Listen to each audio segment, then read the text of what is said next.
wa Uganda Lifestyle anze Segaba Murishid kati luli puzzle amusajja muganda kuba Yasin Mukasa ni mu Baganda waliwo kabaka weeyo Essisi gwe bali bayita Mukasa era abamanyi ebyobuwangwa Mukasa bamumanyi kati kitegeeza liri puzzle abamusajja muganda ddala kati ono yeddira mutima Katikkiro yavaayo n'amwogerako kusane munne Wabuyu Gerson abantu babiri Gravity yasooka ye n'avaayo amangu ddala n'ayanukula fina masanyalaze akosa ne Katikkiro teyabyogera mu ngeri ya kumuvvoola wabula ye yayogera okusinziira ku kikyalabe ekituufu luli puzzle bwe yavaayo kubeera ng'ayanukula ye yayanukula Fiina Mugerwa era n'amuwa ensonga ze lwaki yakola ekintu ekifaananako bwekityo mumugenda Lydia Jasmine nawe Lydia noyimbira abantu abawemula ng'obeera mu bbala ng'okola bwoti igwe nowulira nyinyonnyola ensujju kyeki jayo ebitabo bya Luganda obitinkule tinkula kikonyogo omukazi sebo emizannyo gyonna gireete ondage enkudi weeri mu lulimi Oluganda ebitabo tubibikule kati wakati mu kubeera ng'ayogera ebyo ebigambo olunaku olwaleero awerekeddwako mukwano gwe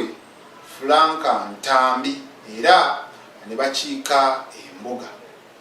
ono mu kugenda yabadde aleese kiwandiiko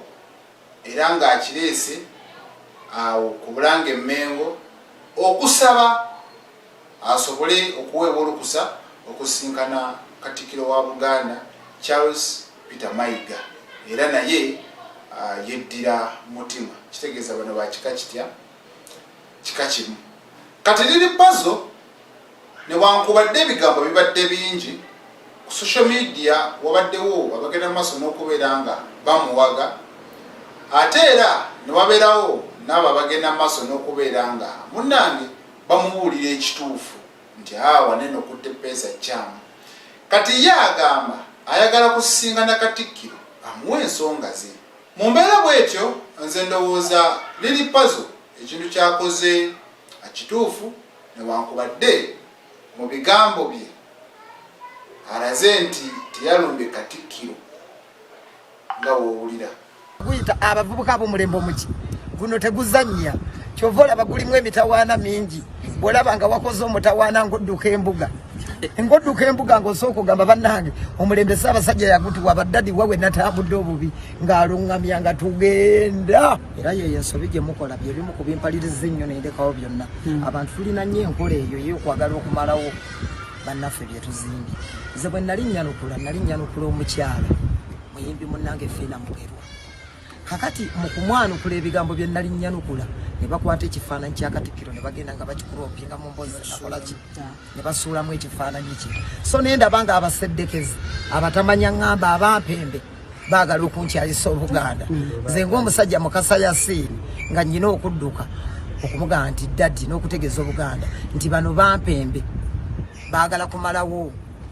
wenzi gy'akawogo z'omuzzukulu wa Buganda so wakati n'ensonga ezo ekyo tukisanyukira omuntu bw'omanya ensobi yo osanga nakyo kikuyambako okukyusaamu n'ekirala bw'olaga nti nno weemenye mu mutima n'abantu balina bwe basinzira okugamba gundi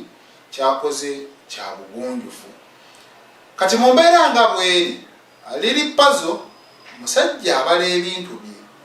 asobola okumanya nti kati waneeno nakutte peesa ekyamu kati kanditereeze kitegeeza ki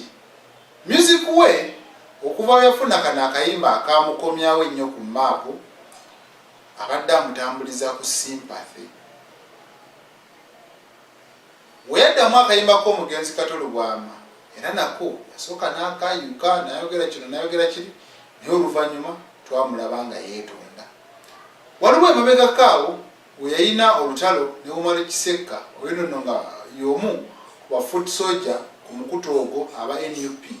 era netumulaba nga kakkana mpolampola. Ate ku mulundi guno eno atumulabye nga munnange yeenenya oba alaga nti azze kusobola okumanya nsobi ki gye yakola era ayinza kukitegeeza atya. Kale akatulinde ate tulabe oba ne Gravity omutujju anaabaako kyasobola okubeera nga akola